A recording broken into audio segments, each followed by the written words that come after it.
Automedia. Vožnja u kojoj mašta postaje stvarnost. Intervju. Kada pomislim koliko je rada, truda i odricanja potrebno da bi se čovek ostvario, shvatim da uspešne ljude treba i tekako poštovati. Nije lako odreći se svog doma i otići u svet samo zato što te matična država ne razume. Nije lako biti majka i sa malom bebom putovati svetom i seliti se iz grada u grad. Nije lako ni pevati rame uz rame sa Placidom Domingom, Jose Carrerasom i mnogim drugim. Nije lako biti Jadranka Jovanović, zato se i divim ovoj svetskoj poznatoj operskoj pevačici. Jadranka je moj gost u nastavku Automedije, zato ostanite uz vašu omiljenu radiostanicu. Automedia.com. Vožnja u kojoj vaša mašta postaje stvarnost. Ne bih znala da kažem da li je srpska operska diva Jadranka Jovanović bolji pevač ili sagovornik. Obožavam da je slušam, a nedavno sam imala priliku i da uživam u razgovoru sa njom. O njenim svetskim uspesima i nastupima gotovo da sve znate, pa je moja želja da vam Jadranku predstavim na drugi način, kao majku i ženu. Intervju. Vi ste izjavili da ste dinamična osoba, da ne volite nikako sporost, a s druge strane ste jedna vrlo zahtevna osoba praktično. Život nas nekako često tera da malo usporimo, pa kako vi kontrolišete te osobine? Mogu li one čak nekad biti i mane, pošto ja smatram da su to vrline? Da, fantastično vam je pitanje i sve ste to dobro sagledali. Kad me ljudi pitaju šta možda me nervira, šta najviše mrzim, to je sporost. A istovremeno sam zaista vrlo zahtevna i nisam površna, naprotiv. S tim što ja hoću da ta analitičnost i dubina budu brze. To nekad mogu da budu ubitačne osobine. Meni su mnogo značile i pomogle i to je prirodno. Ja sam shvatila da je to moj jedan veliki zapravo takođe da, koji se i vidi po bogatstvu, kako bih rekla, naučenog, ostvarenog, čisto kad se gleda hronološki, biografskim podacima, prosto je trebalo to sve stići. Ovo do sada, to nije jedan život, zato ja često kažem da imam 1800 godina. To bi moglo da se protegne na 3-4 života umetnička. Ja živim dugo tako, to je fantastično i katastrofalno. O vama govore kao ženi izuzetne lepote i gracioznosti, čak su usporedili sa mnogim divama poput Ave Gardner.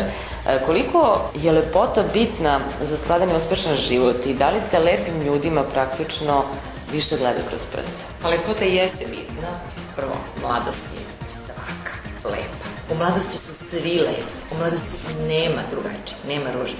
E sad, lepota, ako je data i fizička lepota, naglašena, taj koji je nosi, morao bi da razume zarad tog dara da mu je data između ostalog i iz nekog razloga, koji ne sme biti, kako kažem, vulgarno upotrebljen. Može, naravno sve može, to je sad stvar našeg izbora, ali ako ste obrazovni, pametni, duhovno napredovali, ako ste malo sagledali život i mislim, držite oči otvorene i čitate istinu, ne floskule i ne ono što vam drugi hoće da kažu kao zaključak, onda morate da razumete da je ta lepota data iz nekog razloga, da neke još druge mnogo važne stvari plasira i vi morate da opravdate na neki način tu lepotu time što je nikako nećete uniziti duhovnom ružnoćom.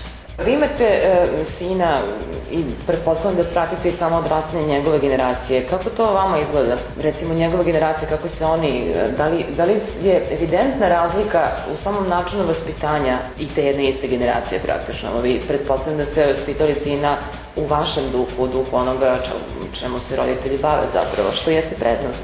Po više osnova bih mogla da kažem svoje utiske o toj generaciji. Za mene je bilo potpuno iznenađenje da je nova generacija izuzetno nacionalno opredeljena. Ja lično, izuzetno, uvek sam imala ekstremno jak osjećaj za zemlju iz koje potičem i ponos i želju da je predstavljam na najlepši način i smatrala sam to bez da mi je to iko naredio ili prirodno mi je da ja kao građanin svoje zemlje sa ljubavlju nju predstavljam najbolje što mogu, da mi je uvek to neko dobro moje zemlje jedan od prioriteta. I mislila sam nekako da je to počelo da bledi i da je to počelo da se menja, da dolaze neke nove generacije koje streme jednom globalističkom načinu razmišljenja.